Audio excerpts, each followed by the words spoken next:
ఎవరికి ఏ protocol invitations ఇవ్వలేదు. ఎవరికి ఇంట్రెస్ట్ ఉంటే గవర్నమెంట్ ప్రోగ్రామ్ వాళ్ళు వచ్చి పార్టిసిపేట్ చేశారు. రెండవ పాయింట్, మీరు ఎప్పుడు అలంకరణపల్లి మీ పేరు మీద రాయించుకున్నారు? మీరు రాయించుకోలేదు కదా, దాని మీద ఆస్తి హక్కులు మీకు లేదు కదా. మీరు జస్ట్ అలంకారం వినండి, మీరు క్వశ్చన్ చేశారు, మీరు ఆన్సర్ ఇవ్వండి. అలంకరణపల్లిలో మీరు ఒక కార్పొరేటర్ గా గెలిచినారు. మీరు కూడా ఉన్న 50 కార్పొరేటర్లలో ఒకరు. ఫినిష్ చేసినాక మీరు మాట్లాడండి. సో మిగతా 47 మంది కార్పొరేటర్స్ కడప నియోజకవర్గంలో వచ్చిన కార్పొరేటర్స్ ఎవరికైనా ఫోన్లు వచ్చినాయా? ఎందుకు చేయలేదు, ఎందుకు చేస్తారని కాదు క్వశ్చన్. ఒక నిమిషం ఆగండి, మీకు చాలా కావాల్సిన సమాధానం నేను ఇయ్యను. నేను ఏం ఇవ్వాలనుకుంటున్నా అదే ఇస్తాను. అది వినే వరకు ఓపిక అనేది ఉండాలి మీకు. అర్థమైందా? ఎవరు రవిరెడ్డి, ఎవరు ఎక్స్ వై జెడ్, నన్ను క్వశ్చన్ వేయకండి. రవిరెడ్డి ఎవరో మీరు వెళ్ళి మీ కార్పొరేటర్ ఏ కార్పొరేషన్ లో మీరు గెలిచారో ఆ కార్పొరేషన్ రవిరెడ్డి ఎవరో మీరు కనుక్కోండి. అర్థమైందా? రెండో పాయింట్ వినండి. నేను I repeatedly asking you to listen. అర్థమైందా? ఏ ఒక్క 47 మంది కార్పొరేటర్స్ కి ఇన్విటేషన్ లేదు. అందులో మీరు కూడా ఒకరు మాత్రమే. ఫస్ట్ థింగ్ అర్థమైందా?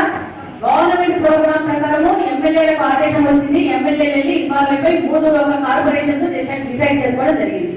దాంట్లో వాళ్ళకి కోఆర్డినేషన్ ప్రకారము మాకు సంబంధించి పార్టీలో ఎలక్షన్ లో మాకు గవర్నమెంట్ చేసిన వాళ్ళకి ఒక పేరు మేము ఇచ్చినాం.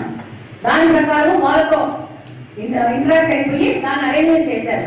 అంతే, దానికి ఆన్సర్ అంతే. వాళ్ళెవరు వీళ్ళెవరు, నా కార్పొరేషన్, మనమేం కార్పొరేషన్ సొంతంగా రాయించుకోలేదు, నేను నియోజకవర్గాన్ని సొంతంగా రాయించుకోలేదు. మీరు కార్పొరేషన్ కార్పొరేటర్, మీకు ఇంట్రెస్ట్ ఉంటే గవర్నమెంట్ ప్రొసీజర్ లో మీరు పాల్గొవాలనుకుంటే ఇంట్రెస్ట్ వచ్చి పాల్గొంటే నా ఇంట్లో పెళ్లి కాదు, మీ ఇంట్లో పెళ్లి కాదు మీకు ఇన్విటేషన్ ఇవ్వడానికి. మీరు ఈ విధంగా క్వశ్చన్స్ పబ్లిక్ మీటింగ్ లో ఇవ్వండి. ఎవరైతే నాతో పక్షుల గురించి మాట్లాడని మీకు సమాధానం ఇస్తారు. ఓకేనా? అలా ఇప్పుడు ప్రతి ఒక్క విషయంలో చిన్న పోలియో డ్రాప్స్ వేసినా కూడా మేము వెళ్ళేసి వేయడం జరుగుతుంది. ఒక కార్పొరేటర్ గా మా డివిజన్ లో ఏ కార్యక్రమం అయినా కూడా అదేలాగే పెన్షన్స్ కూడా మరి మాకు చెప్పలేదు కదా. చెప్పలేదు ఏంటి? మీకు అదేనండి సమాధానం ఇచ్చింది. ఏ ప్రోటోకాల్ ఫాలో కాలేదు. రెస్ట్ ఆఫ్ 47 తో పాటు మీరు కూడా లాస్ట్ 7 మాత్రమే. అర్థమైందా? సో కాబట్టి మీకు ఏ విధమైన ప్రభుత్వ కార్యక్రమాల్లో పాల్గొనాలనుకుంటే మీరు వాలంటరీ వచ్చి పాల్గొనండి. దానికి మీకు కిరీటం పెట్టేసి డబ్బులు డబ్బాలు వాయించుకొని మిమ్మల్ని తీసుకొచ్చేది ఏమి ఉండదు. మీకు ఇంట్రెస్ట్ ఉంటే ప్రజల మీద మీరు వచ్చి పార్టిసిపేట్ చేస్తారు అంతే. రెస్ట్ ఆఫ్ ద పీపుల్ ఎవరికి ఇంట్రెస్ట్ ఉంటే వాళ్ళు పార్టిసిపేట్ చేస్తారు. అదొక డిసిషన్ తీసుకోవడం జరిగింది. ఆ డిసిషన్ ప్రకారం ముందుకు వెళ్ళినాము. అంతేనా? ఇంట్రెస్ట్ ఉండబట్టి అడుగుతారు. మీరు ఎందుకు రాలేదు మరి? అది మీ తప్పు. మీకు ఇంట్రెస్ట్ ఉంటే మీరు వచ్చి పార్టిసిపేట్ చేయాలా. ఎమ్మెల్యే గారు వస్తున్నారని మీకు తెలుసు కదా. మాకు తెలియదు. మీరు వస్తారని చెప్పారు కదా. ఇప్పుడు వెంకటేష్ అనే వ్యక్తి ఎమ్మెల్యే గారు ఒక నెంబర్ ఇచ్చారట. రవిరెడ్డి అనే వ్యక్తి